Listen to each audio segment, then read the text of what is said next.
The late night conversations where relationships thrive. I wish to live them, but my morning starts at 5. I wish to be productive and I enjoy working hard, but I spend hours looking at the ceiling and counting flowers in my yard. I wish to be gentle and loving and kind, but this ain't that easy. People screw my mind. I wish to be healthy and free of disease, but how to handle toxic opinions, they hamper my mental peace. I'm not afraid of failing and I learn from my mistakes. But what if I get no other chance? Life doesn't have retakes. I want to fly and do a million other things, but I wish it was possible for a bird with broken wings. There is so much to me that I want you to know. They are my guarded parts. I am too scared to show. And in my mind, there is always a fight between the part of me that's wrong and the part of me that's right. I wish to read my mind and understand this battle within. I fear I'm going to lose in this constant chase to win. Good evening, everyone. There are two parts of me.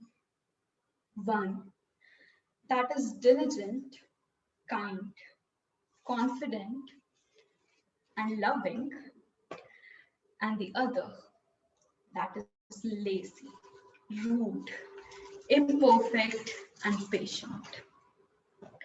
And this person whom you see right here has both these parts fighting inside her day and night.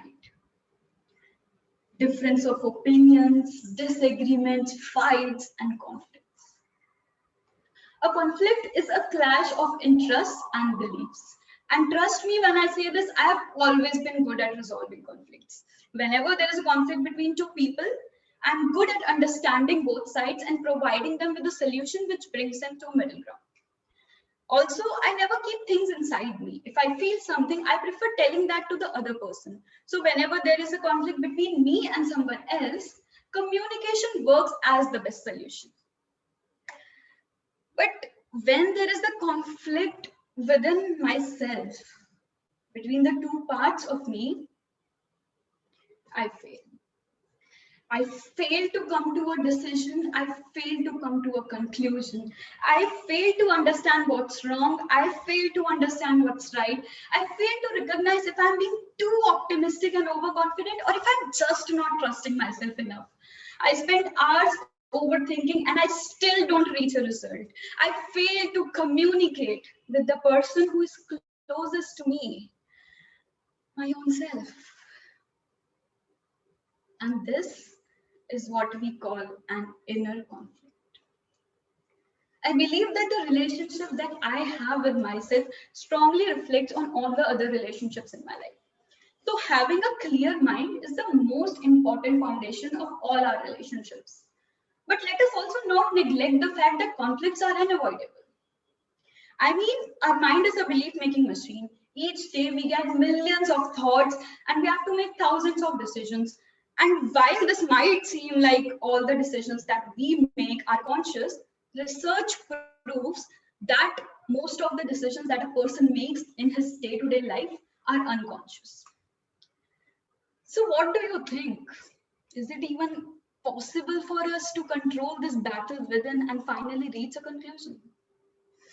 Yes, it is. And that too with very simple and consistent efforts. And I'll tell you all. The first thing being, never ignore the voice inside your head. There will be times when people will tell you, this is wrong, this is right, and do what's right. But if your inner self is telling you something, trust me, nothing is wrong. If all the voices are coming directly from your heart, they matter. So stop muting the voice in your head and value each and every voice. Coming to the second thing, sit with both sides of the conflict. Understand what the pros and cons of each side can be. If possible, try to write things down and have a very clear picture of what impact they might bring in your life. Coming to the third thing. The third thing asks us to be more self-aware. Now, there will be times when both the sides will have equal positives and equal negatives. What to do then? That is the time when you need to know what you really want in your life. And this requires high level of self-awareness. And this is a very slow process. So start today. Start by spending more time in solitude and analyzing yourself. Start by using less social media because it blocks your mind. Start by giving more time to the things that you love and start meditating daily. And within a month, you'll realize that your self-awareness levels have increased exponentially. So while all these steps seem quite simple, they help us resolve every inner conflict that we encounter in our life. But wait, did I say every conflict? I mean, yes, they can help us resolve every conflict. I'll tell you how. The first point teaches us to not get biased and value each and every voice, whether it's our own voice or someone else's voice. The second point teaches us to understand others better by communicating with them. And the third point, that is being self-aware, allows us to be more aware of our surroundings too, which helps us make better decisions in cases of conflicts. So isn't this great? While we resolve our inner conflicts, we also become capable of resolving each and every conflict that we'll ever encounter in our life. This mind will never stop wondering, I'll tell you. But now we have the key to all his answers. So the next time two voices are fighting inside your head, let them. Because now we know no part of us is right or wrong. No fight is a waste of time. And no conflict is as important as your inner self. Thank you so much. Over to the DM.